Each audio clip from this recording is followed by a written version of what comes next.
Hola, hola. Muy buenas tardes tengan todas y todos ustedes. Me da mucho gusto saludarlas y saludarlos. Y bueno, la gente desde hace 2 semanas, 3 semanas, me habían comentado que querían el tema de salud, ¿no? Ustedes saben que todos los días tengo práctica profesional en esa área, ya que tengo laboratorios clínicos y, y la verdad me vinculo con muchas gentes que están enfermos y siempre estamos en contacto y a disposición. De tal manera que me han preguntado sobre el COVID, qué es lo que está pasando, si es cierto que esto de nueva cuenta está apareciendo, si han aumentado los casos, si vamos a volver a los tiempos de antes. Hay gente que me pregunta, ¿a poco otra vez vamos a empezar con esa ansiedad, ¿no?, que nos dio en la fase aguda de la pandemia? ¿No? ¿A poco de nueva cuenta vamos a tener que cerrar los negocios? ¿A poco de nueva cuenta nos vamos a confinar en nuestras casas? Y yo le digo, no, no, no, la verdad que esto ya no es grave en este momento. Sin embargo, la gente, lo más importante, no se puede jugar al teléfono descompuesto. Y menos cuando se trata del área de la salud, cuando se trata de cuidar no únicamente el estado de salud que tenemos nosotros, nuestra familia, sino también, desde luego, nosotros tenemos que ver porque hay gente que todavía está muriendo como consecuencia de esta enfermedad. Es por ello que nosotros pues debemos estar muy, muy pendientes. Sin embargo, cabe aclarar que las enfermedades mucho se relacionan con los problemas de pobreza, con los problemas de desigualdad social. Las enfermedades mucho, pero mucho, mucho tienen que ver con el hecho de, parece que no, pero que no hay empleo. Por ejemplo, hay muchas enfermedades de salud mental en este momento. Hay gente ansiosa, gente que trae depresión, entre otras cosas, porque le pasa algo en la vida, muchas veces porque no encuentra trabajo, y si no hay trabajo, bueno, a lo mejor es porque no hay crecimiento económico, y si no hay crecimiento económico, pues a lo mejor es porque no hay suficiente inversión privada y pública, y si no hay suficiente inversión privada pública, habría que ver el motivo, a lo mejor porque no existe un real Estado de Derecho, a lo mejor porque no hay seguridad, entre otras cosas. De tal manera que todo se relaciona entre sí. Lo cierto es que Coneval, el Consejo Nacional de Evaluación de la Política Pública de Desarrollo Social aquí en México, acaba de publicar, acaba de publicar las cifras de pobreza aquí en México en lo que es del año 2020 al 2022. Este organismo que está en la ley, cada 2 años realiza un estudio y lo reporta. De tal manera que a nosotros nos interesa mucho lo que tiene que ver con la pobreza multidimensional. Y la gente me pregunta, bueno, pero ¿qué es la pobreza? ¿Con qué indicadores se juega para poder decir si una familia o si una persona es o no pobre? Bueno, yo aquí les doy la definición, ¿no? Esta definición es: pobreza multidimensional es cuando su ingreso, o sea, de la persona, es insuficiente para adquirir los bienes y servicios que requieren para la satisfacción de sus necesidades alimentarias y no alimentarias, y además tener al menos una carencia social dentro de 6 indicadores. Estos indicadores son muy importantes y tienen que ver con el rezago educativo, los servicios de salud, la seguridad social, calidad y espacios de vivienda, y desde luego servicios básicos en la vivienda y la alimentación. De eso tiene que ver fundamentalmente, pero a veces no hablamos únicamente de pobreza multidimensional, sino que hablamos de pobreza extrema. Yo muchas veces cuando estoy en los discursos digo, hay tanta gente en pobreza extrema que esa gente no sabe lo que va a comer o si va a comer ese día. De ese tamaño la situación. Y eso pues es algo muy fuerte para una nación, para una entidad federativa, para un municipio, porque precisamente la pobreza, sea multidimensional, la pobreza extrema, lo que tiene que ver con otros indicadores, muchas veces tiene como consecuencia que haya violencia. Lo mejor es que haya una buena calidad de vida en todos los sentidos y en automático mejoran los índices de violencia, es decir, bajan. Cuando hablamos de pobreza extrema, cuya clasificación comprende a aquellas personas que disponen de un ingreso tan bajo que aún así, si dedicaran ellos por completo a tratar de adquirir alimentos, no podrían obtener los nutrientes para una vida sana, de ese tamaño, ¿no? Entonces, ¿cuáles son los indicadores que nos reportó Coneval? Aquí los tenemos y vamos a dar números a partir de cuando entró nuestro presidente de la República, Andrés Manuel López Obrador. Cuando nosotros hablamos de pobreza multidimensional, en ese tiempo había 51.9 millones de pobres en lo que es el 2018. Cuatro años después, en lugar de 51.9, son 46.8 millones, como 5 millones menos de pobres. Sin lugar, esto es un acierto de este gobierno que dirige el señor presidente Andrés Manuel López Obrador. Si hablamos de porcentaje, del 41.9% en el 2018, baja a 36.3%. Millones. De todas maneras, 46.8 millones de pobres en este momento en el país, sin lugar a dudas que esto es terrorífico, sin lugar a dudas que es muchísima gente. Y como lo decía hace un rato lo comentaba con ustedes, esto al final de cuentas termina en violencia. ¿Y qué no nos damos cuenta de lo que está pasando en el país? ¿Qué no nos damos cuenta de los más de 160,000 muertos que hay? Bueno, crímenes dolosos en este momento del 2018 a la fecha, ¿no? Todos, cómo aumentaron los feminicidios y cómo ha aumentado algunos índices de seguridad, bueno, sobre todo inseguridad. Entonces, esto es consecuencia por la pobreza, pero bueno, no hay mal que por bien no venga, le bajamos.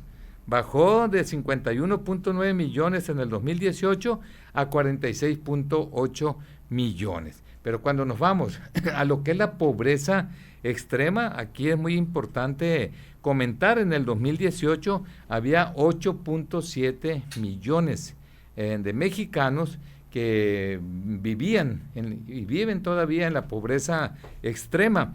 Ya en el 2022, 9.1 millones. 9.1 millones, es decir, aumentó. O sea, aquí como que es ilógico. Por un lado baja la pobreza multidimensional, pero por otro lado aumenta la pobreza extrema. Aquí, desde nuestro punto de vista en el Partido Sinaloense, los estudios que se hacen de manera constante, podemos decir que el por qué ha disminuido la pobreza multidimensional, yo les puedo comentar con lo poco o lo mucho que pudiera conocer al respecto. Uno de ellos tiene que ver con el aumento del salario mínimo, es decir, llega más dinero a las casas. Más dinero a las casas. Si no me equivoco, en aquel tiempo, en el 2018, si me equivoco, ustedes me dicen, me pueden mandar aquí un WhatsApp, ya saben, en mi número de teléfono, eran alrededor de 88 pesos lo que es el salario mínimo, pero en este momento son 207 pesos diarios el salario mínimo, y esto de una u otra manera ha ayudado. Lo otro, definitivamente, hay que reconocer que los programas sociales han apoyado. Los programas sociales han ayudado para disminuir la pobreza, y lo otro tiene que ver con algo importante que no debiéramos de presumirlo, el hecho de que aumenten las remesas, es decir, lo que nos mandan los connacionales, sobre todo de Estados Unidos, que es donde mayormente llegan las remesas aquí a México, y que alcanza la suma de alrededor de 60,000 millones de dólares, que esto significa más de 1,000,000 de millones de pesos, o sea, más de un billón de pesos. Increíble, pero la cantidad que se envía de remesas, ¿cómo ayuda? Y ayuda mucho porque llega sobre todo a los hogares más necesitados. Ayuda mucho porque esto se convierte en una derrama económica donde hay consumo directo de parte de la gente más pobre. qué bueno que nuestros connacionales allá son de buen corazón, qué bueno que no se olvidan de su gente, nosotros los mexicanos, pero qué malo que no los pudimos retener aquí, dándoles empleo para que no abandonaran sus raíces y su familia. Pero bueno, no hay mal que por bien no venga. Entonces, esto ha ayudado. Ahora, ¿por qué esta discrepancia que hay entre lo que es la pobreza multidimensional con respecto a lo que es la pobreza extrema? Todo esto hoy escribí en Microscopio Social, mi artículo va dirigido sobre todo a los resultados de Coneval y lo pueden ver en el Sol de Sinaloa. Ahora, ¿por qué esta discrepancia? ¿Por qué aumenta pobreza extrema y por qué disminuye lo otro? Bueno, también hay que explicar que los programas sociales no hay discriminación. Yo no sé si esto sea bueno o sea malo, pero ustedes lo pueden comentar y pueden sacar la conclusión. De repente nosotros tenemos una pensión universal para adultos mayores, que se van cerca de 400,000 millones de pesos al año, pero esto se le da a tirios y troyanos, se le da a pobres y ricos, de tal manera que la gente puede decir, no, es justo que se les dé a todo mundo. Sin embargo, como es un apoyo social para gente pobre, bueno, el gobierno, cuando llegó esta administración federal, dijo, nos apura que haya derrama económica, de aquí que hagamos un estudio, a lo mejor vamos a tardar mucho, y va para todos.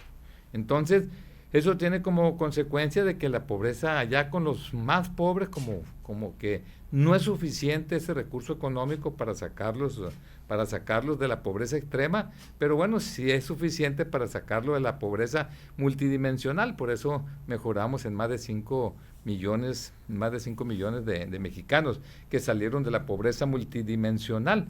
Igual, por ejemplo, la beca Benito Juárez para el nivel medio superior. Yo, que me encanta lo que es el tema educativo, siempre lo aplaudí. ¿Por qué?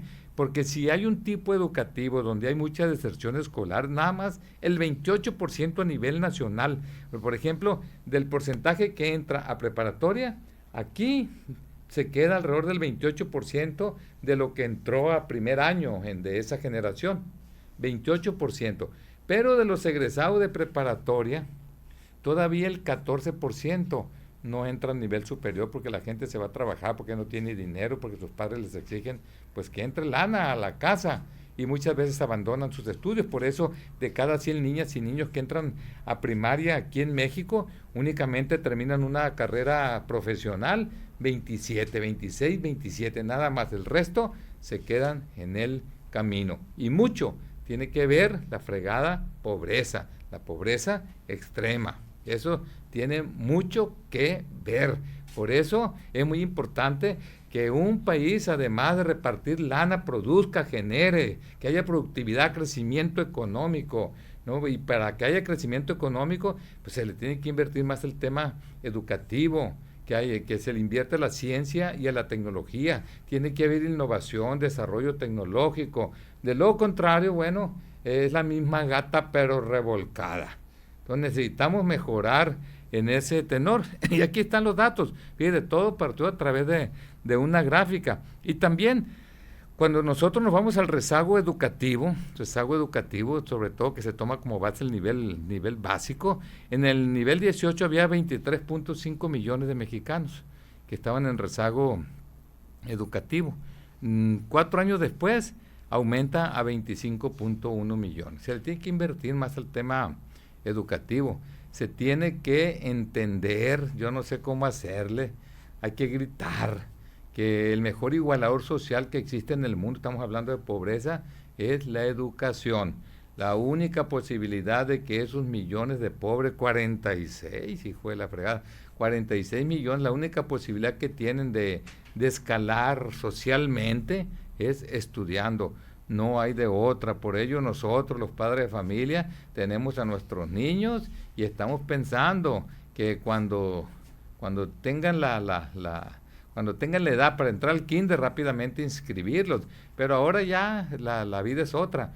Ahora sabemos que es la educación temprana, que desde niñitos tenemos que buscar cómo ellos se preparan para que para que ellos tengan las habilidades emocionales, motrices, y desde todos los puntos de vista, desde todos los puntos de vista, para que ellos como mantequillas se lleven hasta que sean investigadores y generen desarrollo tecnológico, ¿no? Innovación.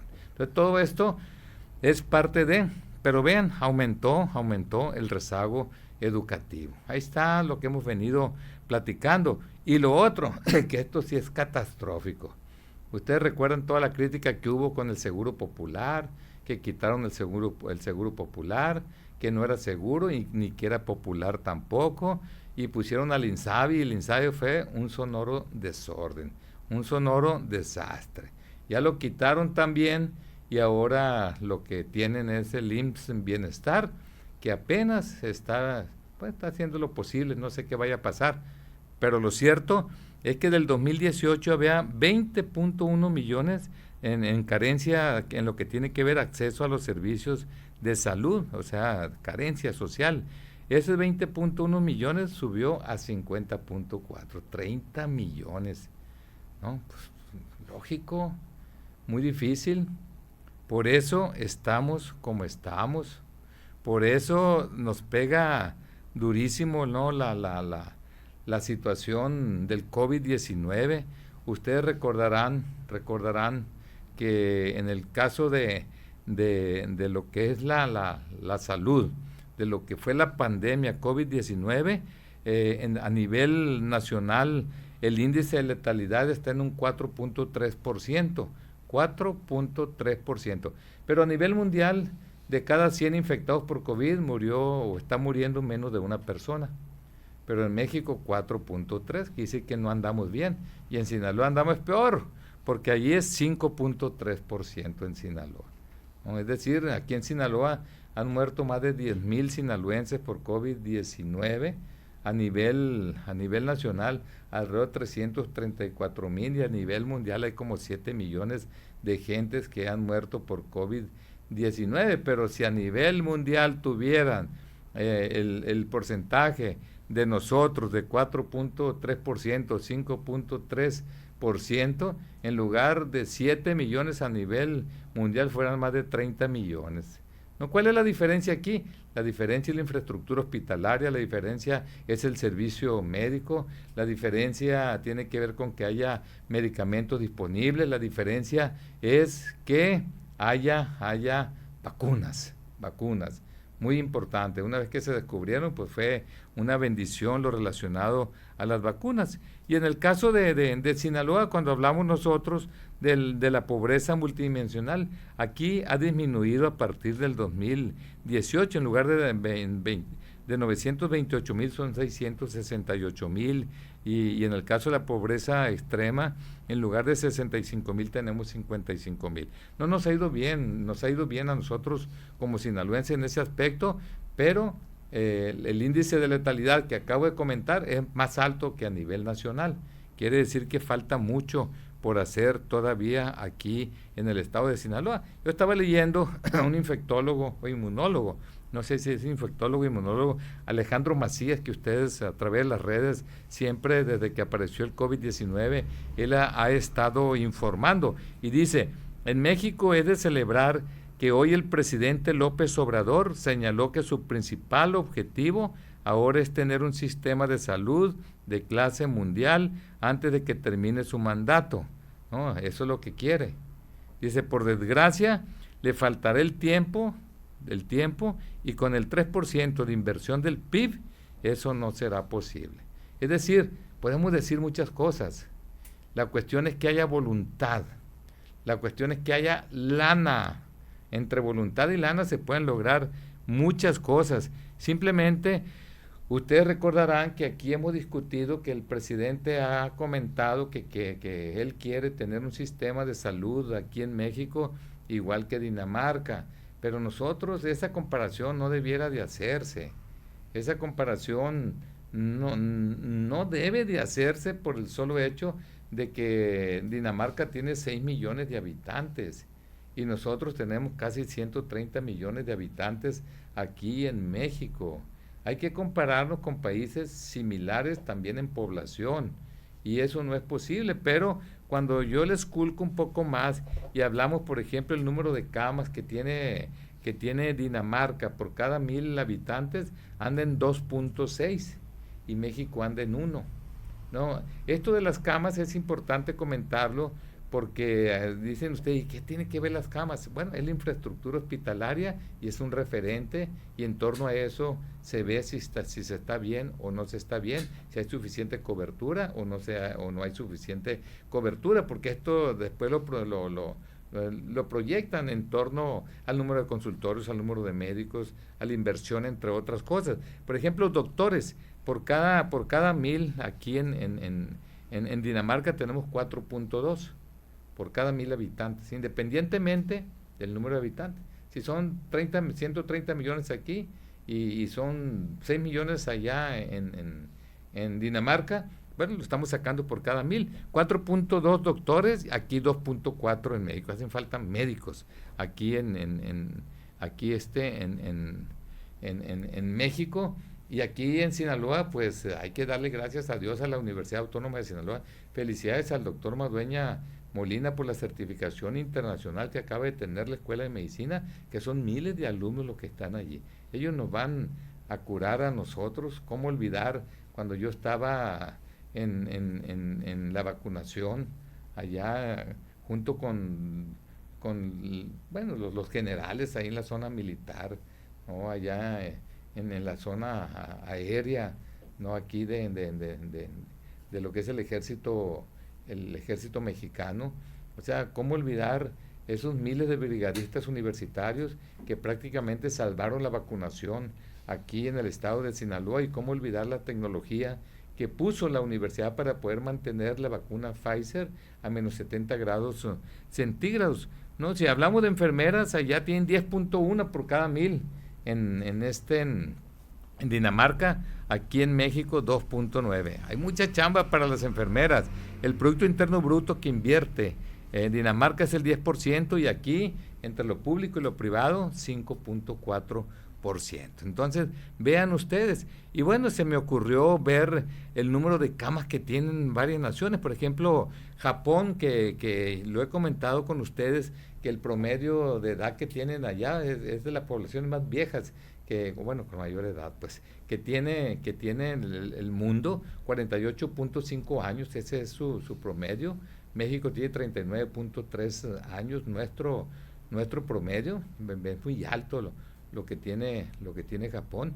No, México tiene 29.3 años, no sé si lo dije correcto hace rato.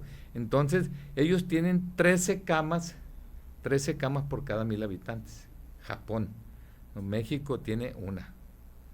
Ellos tienen una población muy similar a la nuestra, nada más que ellos son mucho más viejos que nosotros. Se entiende. Por ejemplo, Corea del Sur, que tiene un promedio de edad de 43 años, tiene 12.4 camas por cada 1,000 habitantes. Francia tiene 5.9, tiene un promedio los franceses de edad de 42 años, repito, contra 29.3 de nosotros como mexicanos. China, que son un titipuchal de gente y por cada 1,000 tienen pues, muchas camas. Imagínate, más de 1,400 millones de habitantes China. Nosotros 130 millones de habitantes. O sea que tiene más de 10 veces que México. Y China por cada 1,000 habitantes tiene 4.3 camas, ¿no? Italia 3.1, España 3, Estados Unidos 2.9, ellos tienen un promedio de 38.5 años. Aquí está, bueno, tenemos nosotros Brasil 2.1, México 1. Entonces, todavía nos falta, y el promedio mundial de camas por país 2.9. Pero nos falta todavía invertir en infraestructura, pues aquí en Sinaloa, pues lógicamente que queremos nosotros que termine el Hospital General. Ya es una vergüenza lo que está pasando en este momento aquí en el estado de Sinaloa, que terminen como debe de ser el pediátrico, el hospital pediátrico. O sea, es fundamental. Aquí cabe aclarar de algo, porque estamos hablando del área de la salud. La evolución en cobertura de vacunación en México en el esquema básico, que son 4 vacunas. En el 2006 teníamos nosotros 84.7, ese es el esquema básico, esa es la cobertura. ahorita tenemos 35.8.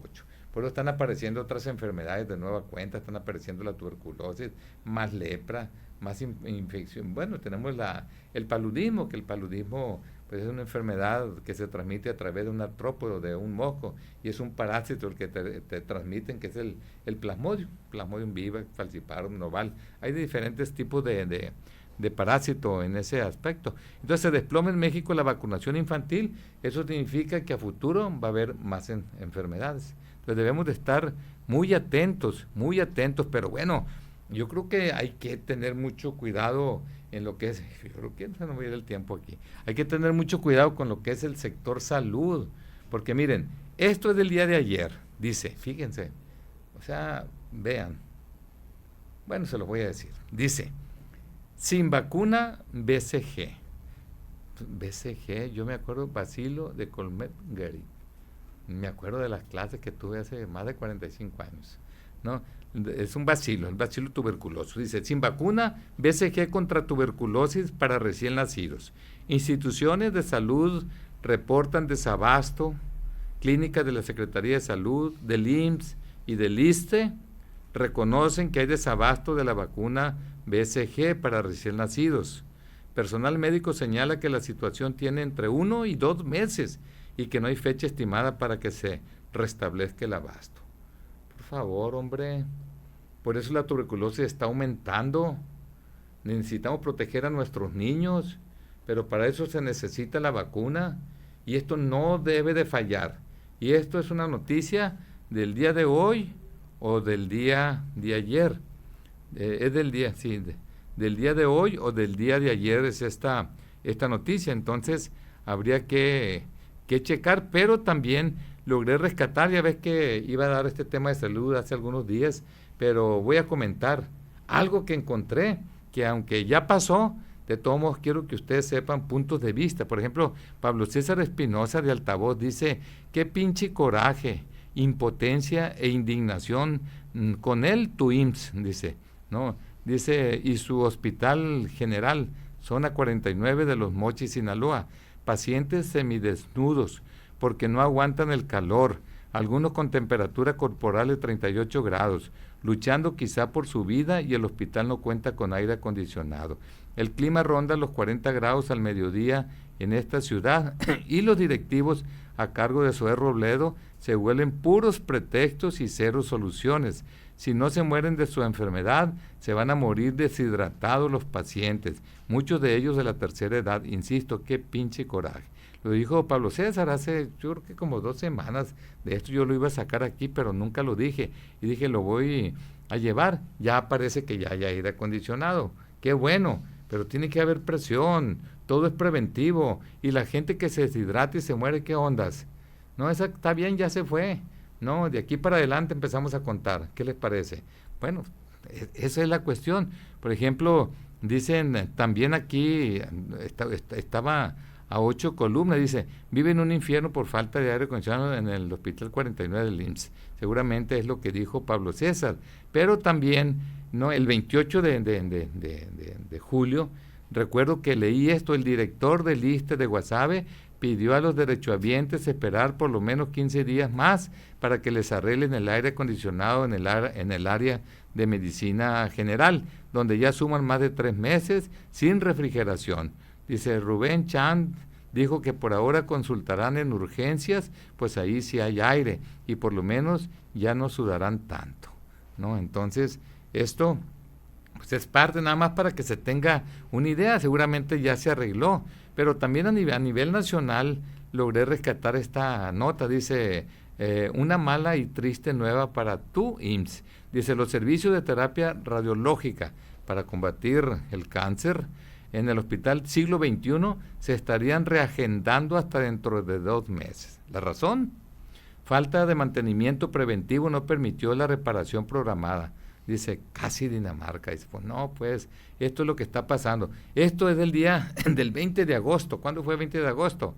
Pues es hoy, yo creo, o fue ayer. Pero dice, Familias de Escamillas en Mazatlán, Sinaloa, denunciaron el abandono en que está el centro de salud, pues desde hace meses carecen de un doctor de planta, así como el desabasto de medicamentos básicos, pues no tienen ni paracetamol, señaló la comisaria María de Jesús Velarde.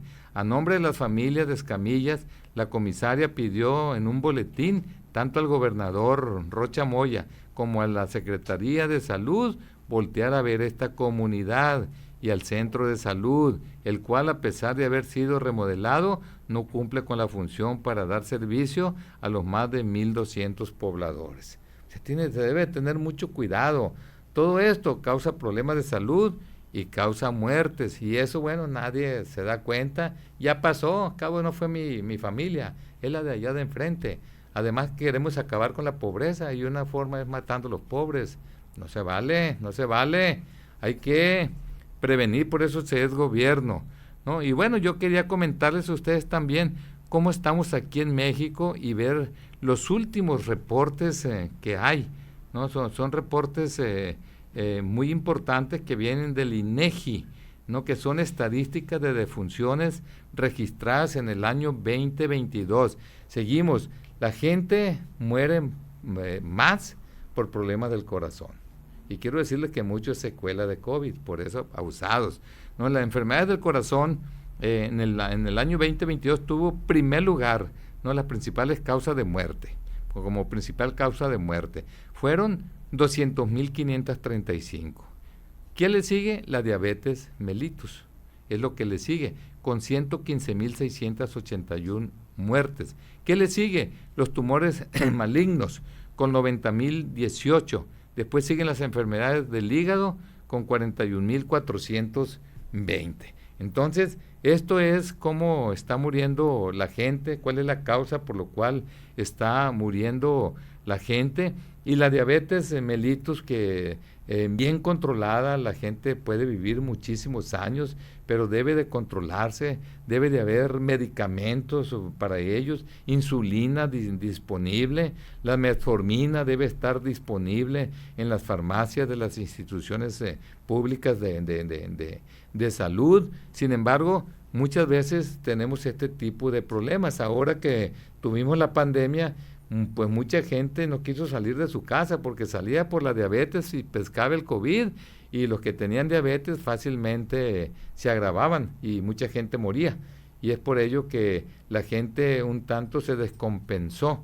Y la secuela más adelante, pues los que son diabéticos luego tienen problemas de circulación, tienen problemas sobre todo problemas en los riñones, insuficiencia renal crónica se llega fácilmente cuando se descompensa por la diabetes, quedan ciegos por la retinopatía diabética, pierden sensibilidad en miembros inferiores, de repente se gangrena un dedo, se gangrena un pie, se gangrena una pierna y tiene que ver y tienen que retirarlo, ¿no? Entonces, todo esto causa problemas graves y este es el motivo por el cual muere más gente. Cuando nos vamos a Sinaloa, me llama la atención una cosa: enfermedades del corazón, que son 4,457, primera causa de muerte. Me llama la atención que el segundo lugar no es diabetes mellitus, son los tumores malignos. Segundo lugar, con 2,264, diabetes mellitus 1,691. La pregunta que me hago: ¿por qué esa discrepancia si a nivel nacional son enfermedades del corazón? Segundo lugar vienen siendo la diabetes mellitus, la causa de muerte. Tercer lugar, tumores malignos.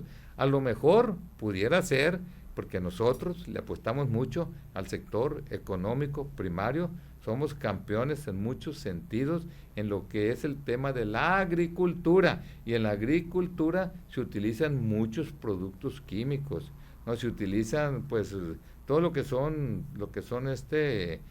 diferentes productos químicos se utilizan en lo que es la agricultura, y eso pues puede dar lugar porque somos muy descuidados.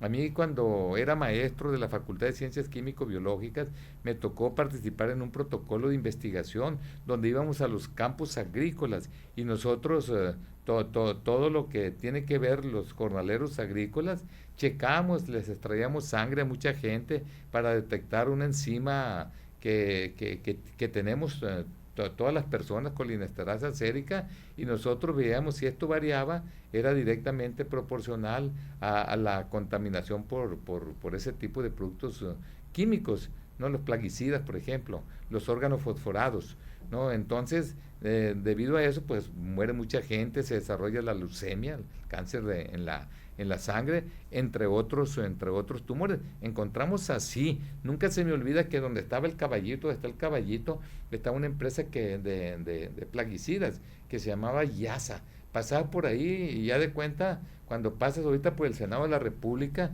que le hace un toque de pura marihuana ahí, porque ahí como que es zona libre de marihuana, y haces así, lo mismo aquí en el caballito, hacía así, olía a puro plaguicida.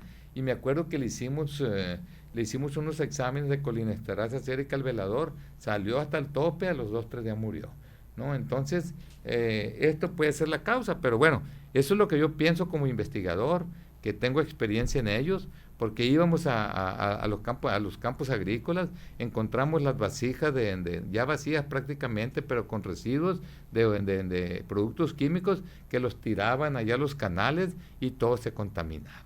Entonces era un desorden. Yo espero que ya después de tantos años, ya han pasado muchos años, que todo esté bien, pero me llama la atención esto que estoy comentando. Y bueno, las preguntas que ustedes me han hecho. De repente la Universidad Nacional Autónoma de México dice hay que usar cubrebocas, ¿no? Que el COVID se está incrementando, es el número de pacientes que se contagian. Y en efecto, la gente se está contagiando, ¿no? Por el problema del COVID-19. Ustedes saben que esto apareció en diciembre del 2019. Ustedes saben que apareció por allí en China, en Wuhan. Después pasó al continente europeo. Después se vino al continente americano. Y bueno, se volvió un problema mundial, por eso de epidemia pasó a pandemia. Y bueno, este problema que se tuvo durante varios años, aparentemente la intensidad bajó, ¿no? No aparentemente, bajó la intensidad. O sea, llegó un momento cuando estaba la variante Delta que todo el mundo andábamos desesperados, andábamos con terror, con mucho miedo. Ustedes recordarán que la gente no sabía qué recetar, que recetaba la ivermectina, que es un medicamento para los piojos. Recetaban acitromicina, que es un antibiótico, y los antibióticos son para las bacterias, no son para los virus. Es más, el 95% de las enfermedades respiratorias son por virus, no son por bacterias. Y de repente todo esto te lo recetaban. Te recetaban, no me acuerdo aquello, la hidroxiquinoleína, ¿no? Que era para otro tipo de enfermedades, ¿no? Enfermedades que tienen que ver con el paludismo, enfermedades que tienen que ver con el lupus eritematoso, bueno, diseminado o no diseminado, ¿no? Con ese tipo de enfermedad. Te recetaban un anticoagulante porque de repente encontraron una coagulación intravascular diseminada. Bueno, encontraron en varios pacientes, y todo eso se recetaba. Y ya al final, ya cuando la ciencia avanzó, quedamos en que con paracetamol se podía curar, y en la medida que había inflamación, con un poco de esteroide, ¿no? Y ya con eso, de tal manera que pasamos experiencias que aprendimos, es cierto, pero cuando se aprende echando a perder, como pasó con el COVID-19, pues esto cuesta vidas. Entonces, lamentablemente, gente allegada a nosotros se nos fue. Entonces, la UNAM dijo eso, y esto creó polémica, por cierto, creó polémica en ese tenor. Pero bueno, lo cierto es que la UNAM sí tiene razón, porque aumentó el número de contagios por COVID-19. ¿Y qué es lo que está pasando? Que el agente etiológico, que es el germen, en este caso el virus, que es el SARS-CoV-2 que genera esta enfermedad, de repente su estructura varía. Y las características del virus en cuanto a patogenicidad puede cambiar, de tal manera que este puede ser más agresivo o puede ser más contagioso. Y si cambia la estructura puede tener escape inmunológico, es decir, si hay anticuerpos defensivos contra esto, cuando cambia la estructura, esos anticuerpos ya no lo detienen. Entonces, esto es lo que nos pasa generalmente. Y afortunadamente, yo una vez en un Face Live que hice con ustedes, recuerdo que les dije, pues estaba muriendo la gente. Mira, ojalá y aparezca una variante que sea muy contagiosa, pero que sea menos agresiva. Que Dios nos ayude. Y apareció el Omicron. Y eso desplazó a una que causaba, que era mucho más agresiva, mucho más grave la enfermedad, que era la variante Delta. Y afortunadamente dijo, quítate de aquí, ahora voy yo, pero era menos agresiva. Ya no atacaba las vías respiratorias bajas, se quedaban las vías respiratorias altas, ¿no? Entonces eso nos ayudó bastante y fue bajando la gravedad de la enfermedad. Y hoy, bueno, se puede decir que está bajo control, entre comillas, porque dice la OMS vigila la variante de COVID, pero pide calma. Dice, la Organización Mundial de la Salud clasificó la variante del COVID llamado ERIS, es nueva. ERIS dice, como variante de interés. Es decir, variante de interés porque no sabemos, puede ser muy contagiosa y grave, pero no sabemos. Dice, sin embargo, la Organización Mundial de la Salud afirmó que no parece una amenaza mayor para la salud pública que las otras versiones del virus. La variante de rápida propagación es la responsable de repuntes y también se ha detectado en China, Corea del Sur, Japón y Canadá. Las pruebas disponibles no sugieren que la EG.5, que es la ERIS, así se llama, esta nueva variante, dice, presenta riesgos adicionales para la salud pública en relación con los otros linajes descendientes del Omicron que circulan actualmente, afirmó la OMS. Entonces, esto vale la pena comentarlo en torno a esta enfermedad del COVID-19. Dice, su nombre científico es EG.5 y coloquialmente se le llama ERIS. Se trata de una cepa del coronavirus clasificada por la OMS de interés que empezó a circular en China, Estados Unidos, en Canadá, para luego propagarse rápidamente en más de 50 países debido a su alta capacidad de transmitirse y de evadir la inmunidad adquirida por vacuna o contagio. Es decir, tú te enfermas por COVID-19 y haz de cuenta que es una vacuna. Una vacuna. Ya si no te mueres, quedas vacunado. Nada más que como es una enfermedad desconocida, todavía no se estudia a fondo, a lo mejor te deja secuelas, a lo mejor más adelante te pega en la torre. Entonces vale más vacunarse y tener los anticuerpos por la vacuna y no por la enfermedad. Por eso yo siempre les decía, aguas, cuídense, vacúnense, ¿no? Entonces, esto apareció, esta nueva, ¿y qué es lo que pasa con este tipo de variantes? Que tú que estás vacunado, tú que tienes inmunidad natural porque te dio la enfermedad, le saca la vuelta a esa inmunidad y te pega otra vez la enfermedad. Pero si estás vacunado no te pega tan fuerte. Además, esta no es muy agresiva, ¿no? Entonces, esto sucedió hace apenas algunas semanas, pero hace unos días aparece otra variante que es la del COVID-19, que es la BA.2.86, ¿no? Entonces, preocupa por su gran número de mutaciones. O sea, está cambiando la característica y tiene mucha capacidad del escape inmunitario y generar esta enfermedad. Dice que la variante haya ascendido tan rápido a la categoría de bajo vigilancia no es común. Aún es demasiado pronto para saber si será peligrosa. Entonces, la gente nos pregunta qué hay que hacer. Y dice, ¿usamos el cubrebocas o no usamos el cubrebocas? Miren, es más importante que esté ventilado el lugar donde estás que el cubrebocas en este momento. Cuando te encuentras en un lugar donde haya mucha gente, pues si quieres tú prever, usa el cubrebocas. Pero no hay como que haya una buena ventilación. Pero todavía podemos sortear este momento. Y aquí hay una noticia de nuestro presidente, dice, el presidente Andrés Manuel López Obrador aseguró que las vacunas contra COVID-19 se podrán adquirir en establecimientos privados como farmacias, aunque opinó que no considera que vaya a existir la necesidad de hacerlo, pues en su administración podrán colocarse las inoculaciones contra el coronavirus de forma gratuita. El primer mandatario dijo que en la campaña de vacunación que dará inicio el próximo mes de octubre se tendrán disponibles vacunas de todas las marcas y señaló que probablemente la inyección Patria esté lista para su aplicación este año, ¿no? Yo en la Patria pues no creo, ¿no? Eso todavía está en experimentación, ¿no? Que se tenga un menú de manera gratuita, pues ojalá y me tape la boca, pero tampoco yo creo que esto se pueda dar. En este momento, por ejemplo, en México no se ha inoculado un solo niño aquí de 6 meses a 5 años, lo que ya hicieron en otros países. Aquí no ha habido vacunas disponibles para ellos, que son vacunas pediátricas especiales. Los otros niños de 5 a 11 años se vacunaron, que también es vacuna pediátrica, pero no se ha puesto el refuerzo. Y tú que me estás viendo, que estás viejo igual que yo, pues estoy seguro que ya hace más de 6 meses que te aplicaste la última. Y aquí la recomendación es cada 6 meses, aunque en este momento ya se dice que se va a aplicar cada año dentro del cuadro de vacunas como es la influenza.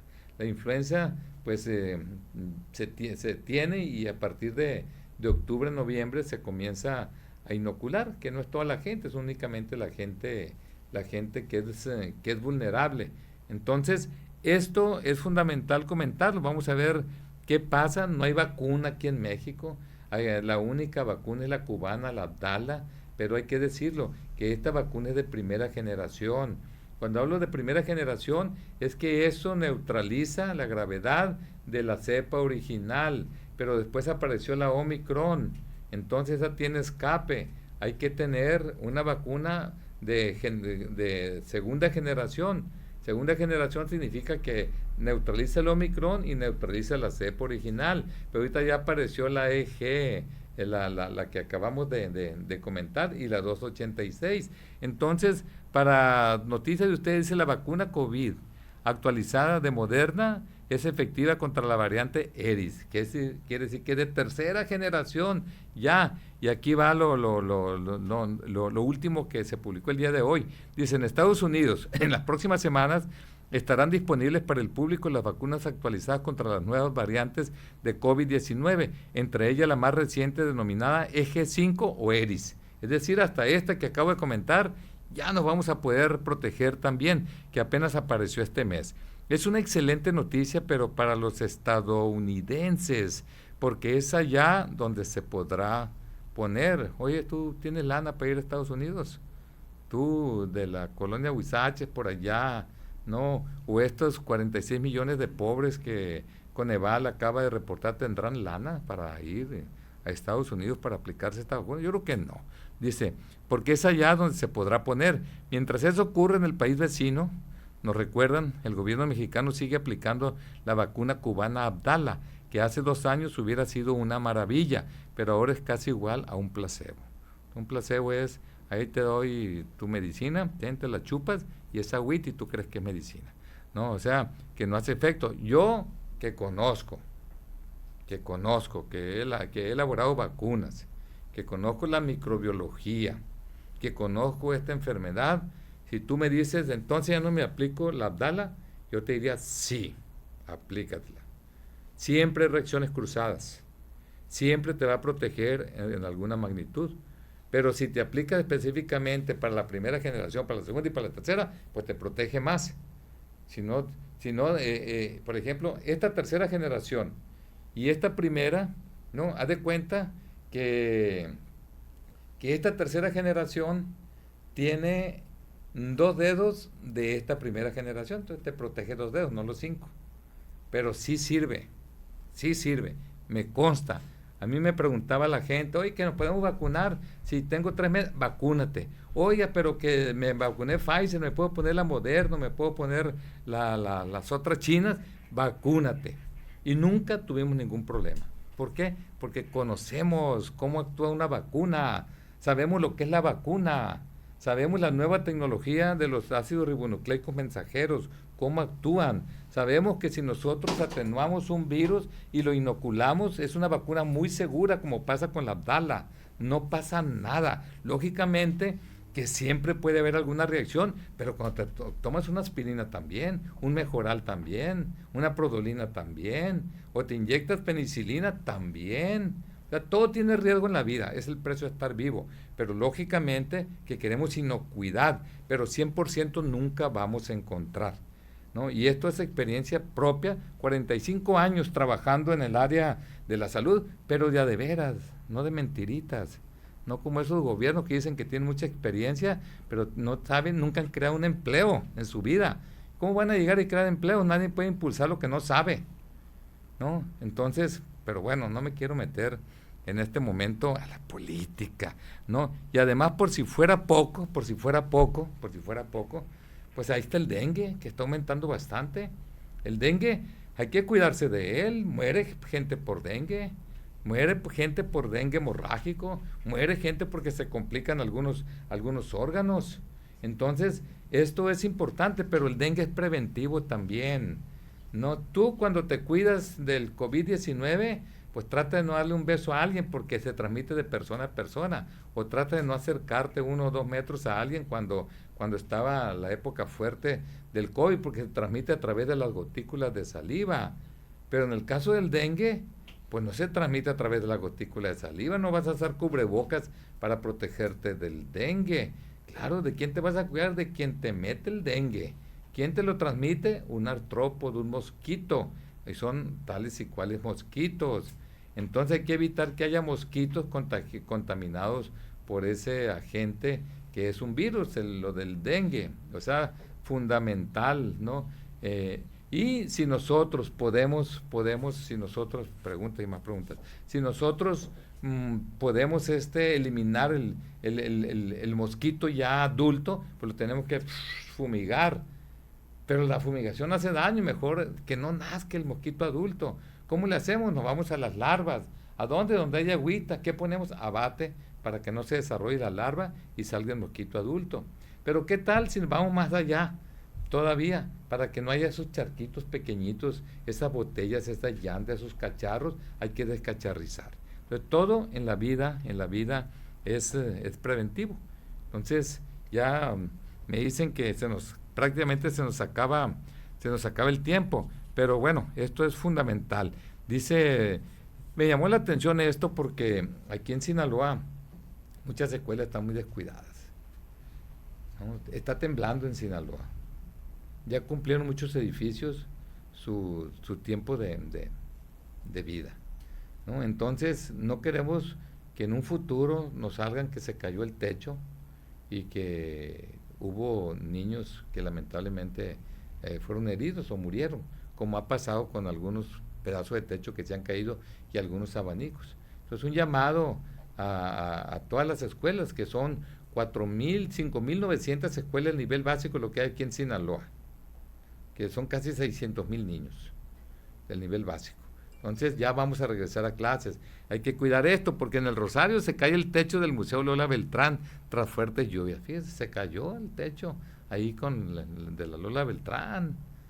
No, qué lamentable, qué bueno que no le cayó el techo a la gente. Y bueno, dicen que van a hacer por ahí una cooperacha para eso. Por favor, no, hay que ver eso. Pues eso es en cuanto a salud. Y ya veremos, yo creo que hay mucho que ver de lo político y yo les voy a avisar por allí, porque a lo mejor este podcast lo vamos a hacer ahora 2 veces a la semana, y después 3, y después 4. No, me encanta a mí, la verdad. Queremos hablar de los partidos políticos, queremos hablar de las corcholatas, queremos hablar de Xóchitl Gálvez, del Frente Amplio, ¿no? Por México. O sea, queremos hablar de todo, queremos que ustedes estén bien informados, porque la información juega un papel fundamental. Queremos hablar de esa sinvergüenzada que está haciendo el gobierno del Estado con la Universidad Autónoma de Sinaloa y hacer un llamado a todos los sinaloenses que salgamos a defender a la UAS. No es posible lo que están haciendo, no es posible esa persecución política, no es posible que exista esa concentración de poder donde hay gente allí que no está bien de la cabeza, no está bien de la cabeza. Si no, algunos tienen ahí carpetas de investigación, léanlas, por ahí andan, ¿no? De tal manera que hay que defender a su universidad. Es un abuso lo que están haciendo con el señor rector. Nunca había estado tan bien esa universidad y tú, padre de familia, no, le están haciendo un daño enorme a tus hijos, ¿no? A tus hijas. Es un daño enorme lo que está pasando. Hay que defender a tu universidad. Por lo pronto nosotros, bueno, hacemos lo propio. Yo me salgo de allá, pero seguimos con la violencia. Son 600 levantones desaparecidos de enero a la fecha. Estamos con ustedes, familias. Estamos con ustedes. Si contamos los asesinatos, bueno, no asesinatos, homicidios dolosos, si contamos los culposos, más de 1,000 ya, entre levantones y estos asesinatos que hay. La verdad es tremendo lo que está pasando. Por eso ahora con Sinaloa de Leiva me ha llamado la gente, vámonos por la segunda marcha, por la paz y la concordia. Y bueno, me han llamado los libros, ¿no?, de texto del nivel básico, donde quieren participar también. Les vamos a avisar, pero queremos que esto sea ciudadano meramente. No queremos los partidos políticos. Nosotros nos salimos de eso porque yo soy padre de familia, porque soy abuelo, porque hay gente aquí en el Congreso del Estado que no entienden que todo es una transición, que todo es poco a poco, que no podemos hacer esos cambios de una porque somos un país en vías de desarrollo.